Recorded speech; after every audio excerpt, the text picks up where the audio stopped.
Hi, this is Jonathan Grossman from What's the Issue. Our first chapter under criminal law is going to be homicide. Homicide. I love talking about this chapter, not because I like killing people, but because it is, again, in criminal law, the most misunderstood chapter of all of the other material. I always say that each subject under the MBE has one area that seems to be the most confused by most students, especially those of you who've taken this exam a couple of times. And the number one biggest reason why it's confusing is that you're spending too much time worrying about that term malice aforethought. Malice aforethought. What the hell is that? I have no idea, neither do you. That's why you're struggling with some of these questions. So we're going to, again, as I like to do, put everything into nice, clean, one-line definitions and get everything much more organized, and have a cleaner, more direct and aggressive approach to these questions. Okay, so first I just want you to hear me out for 1 second, then you can take the notes. From now on, when you hear or read or see the term homicide, just think of it as a big heading, a dead body. Homicide means there's a dead body. How the body got dead, that's the question. That's the question, okay? So homicide just means there was a killing, there's a dead body. And now, if you think of homicide under that heading, under homicide, you can get dead one of two ways. You were either, capital E, you were either murdered or manslaughtered. Okay, sorry for my butchery of English, but just want to keep it nice and simple. You were either murdered or manslaughtered. Never, and I mean never, will you utter the words murder and manslaughter in the same breath, in the same sentence, because what's my favorite question? What does murder have to do with manslaughter? Nothing. That is correct. They have nothing to do with each other, and you shall never treat the two as the same thing. Yes, it means there's a dead body under the heading homicide, but for definitional and MBE purposes, they have nothing to do with each other. Okay, you're either doing a question, generally speaking, about murder, or you're generally doing a question about manslaughter. Never put them together. And I'll talk about a little later, for you DA people and PD people out there who love this, never, and I mean never, worry, discuss, or mention the numbers of degrees right now. That's out. That's by statute. And we're doing common law MBE. When we have to talk about the degrees, we will. That'll be in about 20 minutes. But for our normal run-of-the-mill question, you don't even think about degrees. That's your state statutory law, which has nothing to do with the common law. Okay? Homicide means there's a killing. There was a dead body. You're either doing murder or you're doing manslaughter. Never the same thing. Let's do murder first. When you see a question, if John is charged with murder, will he be guilty? If John's on trial for murder, as soon as you see that word murder, from now on, you be thinking there are four definitions of murder, 4 types of murder, 4 ways you could be guilty of murder. I don't care how you like to say it. I just like to say there's 4 types of murder. So as soon as I see that word, I say to myself, murder, it could be one of these 4 things, one of these 4 ways you could be guilty of murder. Number 1, we talked about in torts. I love my Jets. I hate Dan Marino. So in torts, we only battered Marino a little bit. Now we can kill Marino. Okay? This is how I live out my fantasy here. So I see Dan Marino on the street corner. I've always hated him. I want to finish him once and for all. I'm carrying around my gun. I want to kill him. I hate him. I want him dead. I sneak up behind him. I put the gun to his head and I blow him away. Am I guilty of murder? Yes. What kind of murder? Intent to kill. The specific intent to kill murder. Number 1 is intent to kill. Your television, TV show, Law and Order, murder. What you district attorney and PD people know as your first degree, but I don't even like mentioning the degrees like I said a few minutes ago. That's your intent to kill. How will you know on an MBE question that John had the specific intent to have him dead? Exactly, they will tell you. And they will tell you because they have to. That's exactly right. Number 2, I see Dan Marino on the street corner. I've been carrying around my baseball bat for years, just wanting to whack him in the kneecaps once and for all. He always ran away from the Jets. Now I'm going to get him. I grab my baseball bat, I sneak up behind him, and I whack him in the kneecaps, intending to break his kneecaps. Did I want to kill him? No. What did I want to do? I wanted to break his kneecaps. I swing, and I smash both knees. He falls to the ground, but my luck, his head hits the curb and he dies. Did I want to kill him? No. I just wanted to badly injure him. But he died. What am I guilty of? Number 2, intent to inflict serious bodily harm, murder. Second way you could be guilty of murder, intent to inflict serious bodily harm, murder, and he dies. I didn't want to kill him, I just wanted to really, really seriously injure him, and he died as a result of that. So we have intent to kill, we have intent to inflict serious bodily harm. 3, we have our felony murder. Felony murder. While in the course of committing a dangerous felony, there is a death. While in the course of committing a dangerous felony, someone dies. You will be guilty of murder. What kind of murder? Felony murder. What does felony murder have to do with intent to kill and intent to inflict serious bodily harm? Is nothing. Absolutely nothing. What are your dangerous felonies? For you mnemonic people, it's bark with 2 R's. Burglary, arson, rape, robbery, kidnapping. Burglary, arson, rape, robbery, and kidnapping. While in the course of committing one of those dangerous felonies, if there's a death, then you will be guilty of felony murder. Okay, so this is the classic example. You go to rob the bank. You just want the money. There's a security guard who drops dead of a heart attack because he sees the gun that you're during the stick-up. Or you put a gun to someone's head, give me the money, they drop dead. Did you want anyone to die? Did you want to kill anybody? No. But while in the course of committing the robbery, somebody dies. In the course of commission of that crime, somebody dies. Will you then be guilty of intent to kill murder? No. Intent to inflict serious bodily? No. What are you going to be guilty of? Felony murder. Do all the felonies count? No. That's why you have to know your list. And a lot of times, this is what they'll do to you. You're doing another crime, someone dies, and then you'll see an answer, felony murder or murder, and because people don't know the list in a memorized way, they don't know bark, they're all thinking of other crazy crimes, or they're reading too quickly, they pick murder, but in that case, there would not be murder, because that crime that that person committed does not fit under one of the dangerous felonies. Exactly. If you solicit someone to do something, to commit a crime, you can't be guilty of felony murder because solicitation is not one of the dangerous felonies. Know your definitions cold. Cold. So, we have intent to kill, intent to inflict serious bodily harm, felony murder, while in the course of committing a dangerous felony.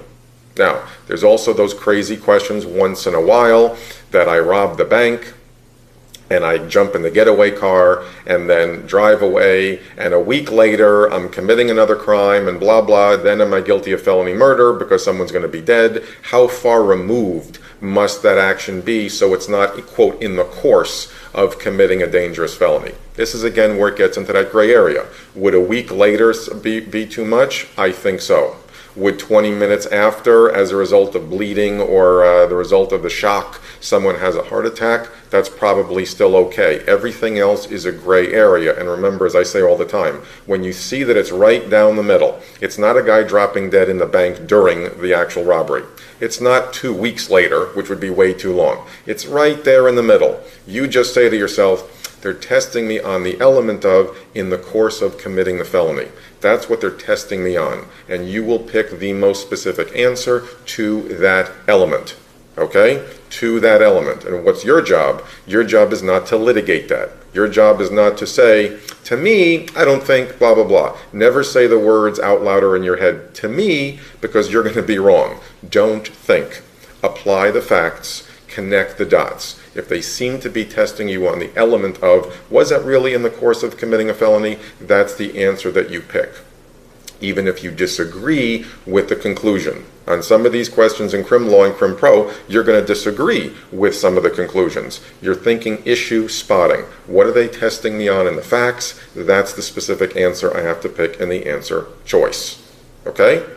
And lastly, our fourth type of murder is, my favorite, depraved heart. Depraved heart. Definition: you acted with reckless disregard to human life. Reckless disregard of human life. Recklessness. And the term recklessness means knew or should have known. Malice or malicious equals reckless. Reckless equals knew or should have known. Knew or should have known somebody could die, and I acted anyway. I had a depraved heart. I didn't care. I acted anyway. We're going to get back to examples of this, but I just want to make sure you have intent to kill, intent to inflict serious bodily harm, felony murder, and what are the felonies? Bark, and depraved heart. So again, under depraved heart, do I have to act intentionally? No, I just had to have acted maliciously or recklessly. Reckless disregard, knew or should have known somebody could die, and I acted anyway. Okay? 4 types of murder. Now let's talk about manslaughter. Separate cards, separate piece of paper. One has nothing to do with the other. We have 2 types of manslaughter: voluntary and involuntary. Definition of voluntary: there's some sort of adequate provocation. Something caused adequate provocation which put you in the heat of passion and you had no time to cool off. Adequate provocation put you in the heat of passion. You weren't thinking. You had no time to cool off. While you were acting, you were still in that heat of passion. There was no time to cool off, calm down, and get your thoughts together. What's the classic law school example? You come home, your spouse is in bed with somebody else, and you just freak out. You lose it. You grab the lamp, you grab the knife, you grab something by the bed, and you smash them, and they die. The provocation was seeing your spouse in bed. That put you in the heat of passion. You weren't even thinking. And you had no time to cool off. You couldn't gather your thoughts. You just snapped. That's provocation, heat of passion, no time to cool off. You just snapped. So, first big element to know. Is there anything under voluntary manslaughter that includes the word intent? Are you acting with any intent whatsoever? None. Never mention the word intent with voluntary manslaughter, because that's not there. By definition, something made you snap, provoked, heat of passion, and you just acted. No time to cool off. Second, involuntary manslaughter. Criminal negligence. You acted negligently and somebody died. You acted negligently and somebody died. There is a secondary element, a secondary definition, where you could have committed a misdemeanor. They call it misdemeanor manslaughter. You committed a misdemeanor and someone died as a result. You also could be guilty of involuntary manslaughter. Okay? Involuntary manslaughter. What is the basic definition? Negligent conduct and somebody died. So once again, what word, what term has nothing to do with either form of manslaughter? Intent, exactly right. Never look for any answer that has anything to do with the presence or the lack of intent if you're doing a manslaughter question. I'm going to get back to the approach, but I just want to give you that heads up right now. Intent only relates possibly to what? A couple of forms of murder. Manslaughter, 2 types, voluntary, involuntary. Voluntary, provocation, heat of passion. Involuntary, negligent conduct causing a death. Now let's talk a little bit about the difference between acting recklessly and acting negligently. The difference between acting recklessly and negligently, because that's going to be a big difference if I would be guilty of depraved heart murder or involuntary manslaughter. What's the difference between acting recklessly and negligently? Put the pencils on your fingers down. I'm going to give you 2 examples. You listen and you tell me what you think, okay? I'm standing on top of the Empire State Building, 12 o'clock noon on a Monday. I want to do a David Letterman stupid human trick. I close my eyes, I take a bowling ball, and I drop the ball off the observatory deck of the Empire State Building to see if it'll bounce on Fifth Avenue. My luck, it hits somebody on the head and kills them. Okay? Empire State Building, observatory deck, 12 o'clock noon on a Monday. I close my eyes and I just drop the bowling ball onto Fifth Avenue to see if it'll bounce off the street. I kill somebody. Versus, I'm on top of the Brooklyn Bridge. Beautiful. Yeah, if you ever go to New York, you have to walk across the Brooklyn Bridge. It's magical. So I'm on the Brooklyn Bridge, 4 o'clock in the morning. I close my eyes and I drop a bowling ball into the East River to see if it'll float. Okay? My luck, the Coast Guard boat happens to be coming under the bridge at that moment, and I hit the captain on the head and he dies. Okay? Which case am I guilty of depraved heart murder? Which one is involuntary manslaughter, or neither? Well, let's go back to the Empire State Building one.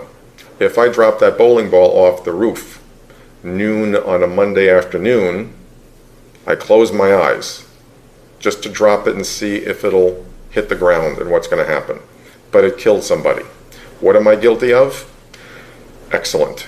I'm guilty of depraved heart murder. It was reckless because I knew or should have known. And factually, on any MBE question, how will you know that it was reckless conduct? The presence of people. The presence of people in a fact pattern raises the conduct level to somewhere where you should have known somebody could die. If I'm all by myself, probably negligent conduct, because should I have any reason to believe that someone could be injured or, God forbid, dead? No. There's somebody else, many people, 3 people, 10, doesn't matter how many. As long as there could have been other people there, I knew or should have known there were other people there. I'm going to be acting recklessly. Who's on Fifth Avenue in New York City at 12 o'clock on a Monday afternoon? Exactly, 1 million people. So even though I didn't look down and say, hey, Ralph, I'm throwing this ball at you, watch out, there you go. I didn't try to kill anybody. I didn't intend to kill anybody. But should I have known that was a strong likelihood? Yes. Why? Because the facts tell me Empire State Building, 12 noon on a Monday, 1 million people are there. The presence of people makes it reckless. I'm on the Brooklyn Bridge, 4 in the morning, who's in the East River? Now, some of you cynics out there, some of you litigators, I know what you're thinking. Well, John, there could always be somebody there. Who knows? I know. That also means you don't know what's going on in the East River. It's like one of the most polluted rivers, and although it's beautiful to look at, no one would be swimming in there. There's just, the dead bodies from the mafia with the cement shoes. That's all. No one's in the East River, believe me. But I get your point. Don't infer and don't think. Don't lose your common sense. Nobody's swimming in the East River at 4 o'clock in the morning. And that's why when the Coast Guard guy comes under the bridge, did I have any reason to believe that people were there? No. But I shouldn't have done it, because as you guys say, something could have possibly happened, and something did happen. But that's why I'm only going to be guilty of involuntary manslaughter, because it was negligent. The presence of people equals recklessness. The lack of anybody objectively being there makes it negligent behavior. That's all you have to look for in the facts. That's why the classic law school example. You're playing Russian roulette, you invite a couple of friends over, and you spin the gun around the table with the 1 bullet in it, and it accidentally goes off and shoots and it kills one of your friends. That's going to be depraved heart murder. Why? Because you knew or should have known if there were presence of 2 or 3 or 4 other people in the room, someone could get killed. If I'm home by myself on a Monday morning, and I know that all my neighbors go to work at 8 o'clock in the morning, and I'm sitting by my window waiting for a student, and I'm polishing my rifle, and it accidentally goes off, and the bullet goes across the street into my neighbor's bedroom window, and my neighbor happened to be home with the flu and he gets killed, what am I guilty of? That's got to be negligent. It's going to be involuntary manslaughter.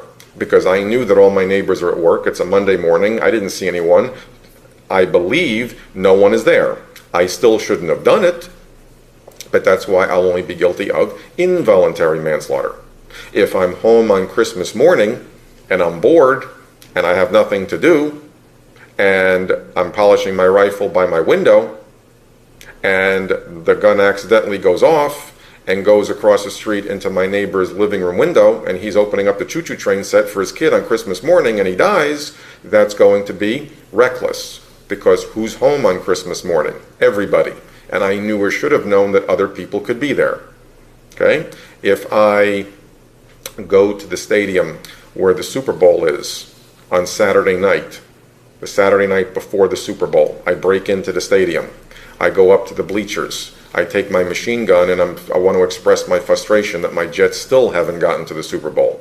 So I just close my eyes and I spray machine gun fire like Rambo all over the stadium.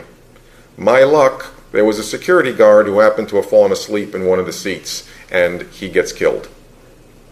I didn't see anybody, I just saw an empty stadium. That's going to be negligent conduct, involuntary manslaughter.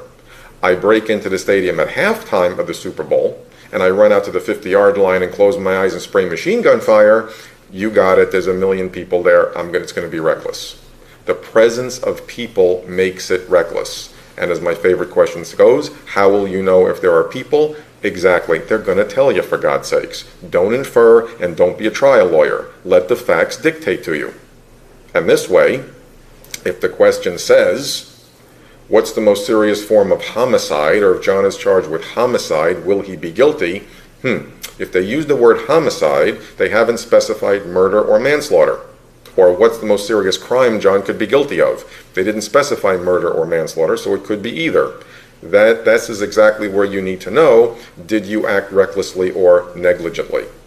And as soon as you see from the facts it was reckless, I know I have to pick the murder answer. If it was negligent, no people, I just pick the manslaughter answer, and I'm good to go. Now here's the cardinal rule though. No matter what they describe in that fact pattern, if they give you a question that says, if charged with murder, will John be guilty?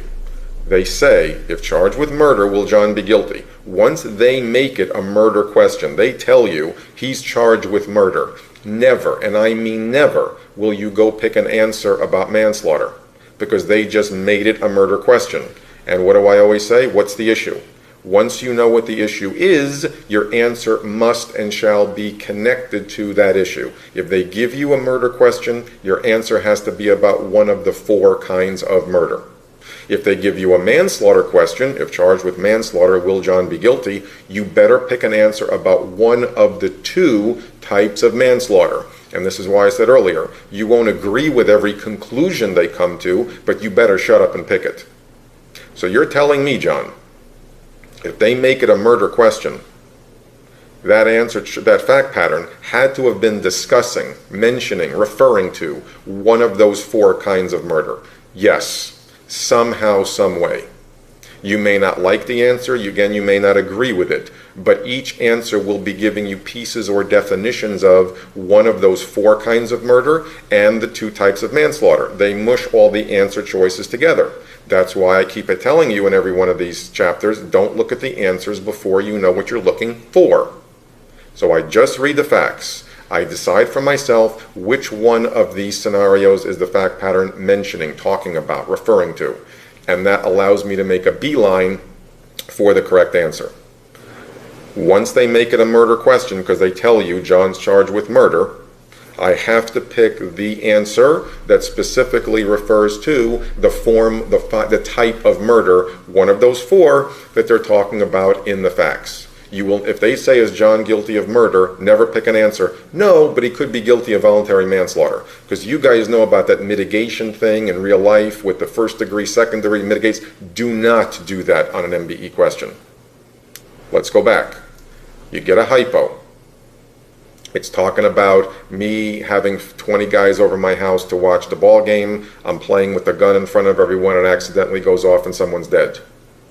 What's John going to be guilty of? Depraved heart murder. Yeah, it's reckless. Now I know what I'm looking for. So you may have an answer, guilty because John acted with adequate provocation. No, that's talking about voluntary manslaughter. Guilty if John breached a duty of care. Well, that's a negligence answer. That would be manslaughter. No, I can't pick that. No, because John did not intend to kill anybody. Well, that's true, but intent to kill, that's a different kind of murder. I'm looking for the answer regarding reckless conduct, depraved heart. D, yes, because John acted recklessly.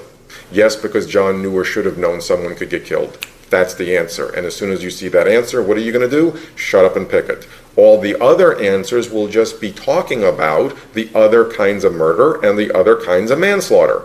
That's why you're all getting it down to 2, because you haven't taken the time and the facts to identify which murder or manslaughter did they talk about. So I like to say, basically under this chapter, there are 6 death crimes, 4 murders, 2 manslaughters. That hypo is about one of those 6 little stories. And since those 6 different crimes, really those hypos can't look the same, right? The hypo that's telling you, I want someone dead. The other one saying, I want to hurt him, I want to break his leg, I want to cause a concussion. That doesn't look like the one that I'm robbing the bank and someone dies, the felony murder. Those don't look like the one where I acted recklessly. Those 4 don't look like the one where somebody provoked me. You get what I'm going? So each hypo has to look totally different from the other. Usually they will say if charged with murder or charged with manslaughter. Once they say it's a murder question, I just make sure I pick the most specific type of murder that they describe in the facts, and that's what I'm looking for.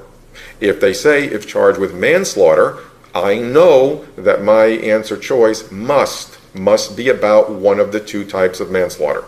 And if the hypo is not describing anything relating to provocation and heat of passion, it has to be an involuntary manslaughter question. And once I know the hypo is about involuntary manslaughter, then I know I'm looking for an answer talking about what? Negligence. Exactly. So if I get an answer choice to an involuntary manslaughter question that says something like, guilty because John breached his duty of care, guilty if John did not act with reasonable care, guilty because John was the proximate cause of the accident, guilty because but for John's actions no one would have died, all of the answers I just gave you are all giving you pieces of what issue? Negligence, that's right, but for, reasonable care, proximate cause, those are all elements of negligence. You're looking for any negligency answer that you could see. And that's how you know that's the answer that you will pick. Many times the answers don't say yes under depraved heart, yes under voluntary, yes under involuntary, but you know what you're looking for. Murder versus manslaughter. Keep them as far away from each other as possible. Once they make it a murder question, you have to put the blinders on and your answer must be about murder. Once they make it a manslaughter question, you know it's got it. My answer has to be about one of the 2 types. Which one is it going to be? What did the fact pattern describe? What are to talk about? Good. If you can keep these separate, you won't believe how not confused you're going to be, and there's 3, 4, 5 extra points just waiting on the table for you. Let me just mention something about the provocation thing. Adequate provocation. That's another one of those gray areas you could go either way and start arguing with yourself. Don't do that. Don't do that. Okay? Usually it'll again be like I say, one extreme or the other. It's either going to be the coming home and something totally, you see something and you freak out and you act, or the total extreme where it wouldn't have been adequate provocation. And everything else is in the middle. If I'm sitting at the sports bar and I'm watching my Jet game, and the Jets lose, of course. So I'm having a beer and some peanuts, and a friend of mine comes over, and he sneaks up behind me, and he flicks my ear. You're a loser again, John. Why do you keep doing this to yourself every week? And I just look at him and say, please, let me just sit here by myself. Please don't bother me. He comes over 5 minutes later, does that again. I said, listen, man, I'm telling you, just leave me alone. Now the 3rd time he comes over and does it, and I grab the steak knife and I gouge his eye out and he dies. Was I adequately provoked when he did this to me? Well, If they say, if charged with manslaughter, will John be guilty? Immediately, what do I know? If they make it a manslaughter question, are they testing me on? Is that describing whether or not it was provocation? It has to be a voluntary manslaughter issue. You with me? It was about this. I snapped, just grabbed the steak knife, and I killed him. It's got to be an issue of provocation. Has to be a voluntary manslaughter question. So what am I going to do? I'm going to shut up and pick the only answer talking about provocation. And even if I don't think it was adequate provocation, if the answer choice says guilty because John was adequately provoked, I'm going to shut up and pick it because that's what the fact pattern was describing. That's what it was talking about. Connect the dots. No matter whether you agree or not. Once you know what they're talking about up there, you shut up and pick it down there. Don't be a lawyer. Don't say, well, that wouldn't be good. I'd like to get John on a murder charge. Let me see what the best... Don't think. React to the facts. What is the story talking about? Good? Let's talk about degrees for a moment. Okay? If you had 6 or 7 of these questions, 5 out of the 6 are just based on common law. If the question just says, if charged with murder, will John be guilty? If charged with manslaughter, you apply these 6 definitions I've given you for murder to manslaughter, and that's it. Okay? Once in a while, it will tell you in the facts. In State Green, murder in the first degree is defined as, murder in the second degree is defined as. They're going to give you the levels of degrees in the hypo. They're going to make up a statute. They're going to say in State Purple, murder in the first degree is this, murder in the second degree is that. Once you see in the hypo that they're giving you a statute, they're laying out what the definitions of the degrees are. Now you apply your statutory language. And what are they going to do? They're basically taking the 4 types of murder and the 2 types of manslaughter, and they're just giving it into 1 or 2 or 3rd degree, and you just follow where the definitions go. I'll give you the example, okay? They say in State Green, murder in the first degree is defined as the intentional killing of another human being. Second degree murder are all other murders at common law. Well, if first degree murder is the intentional killing of another, which one of the 4 did I just give you? Intent to kill. And then it says second degree murder are all other murders at common law. How many are left? 3, exactly. So if I read a hypo where they told me there was specific intent, I'll pick first degree. But if that hypo I just read described any of the other murders, the other 3, then I just shut up and pick second degree. What if 20 questions later they give me a hypo in State Blue? Murder in the first degree is defined as the intentional killing of another or any death resulting from a dangerous felony.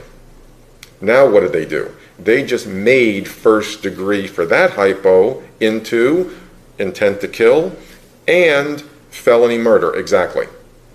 If they say second degree murder is any death resulting from acting with reckless disregard, now they defined second degree murder as depraved heart. And they said third degree was all other murders at common law. Well, the only one left is what? Exactly, intent to inflict serious bodily harm. Now all I have to do is read the facts. I know which story they're describing, and then I just pick first or second or third degree. They're just going to take the 4 types of murder that we talked about, and they're just going to put them in the different degrees. Sometimes it'll be 1 is in first degree and 3 are in second degree.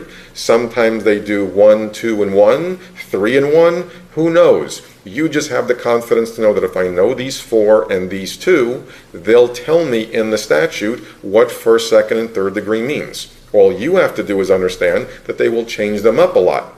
So as long as, what do I always say? You're patient in the facts and you read the statute, and for that question, you apply whatever that statute says. Just like they will do for manslaughter.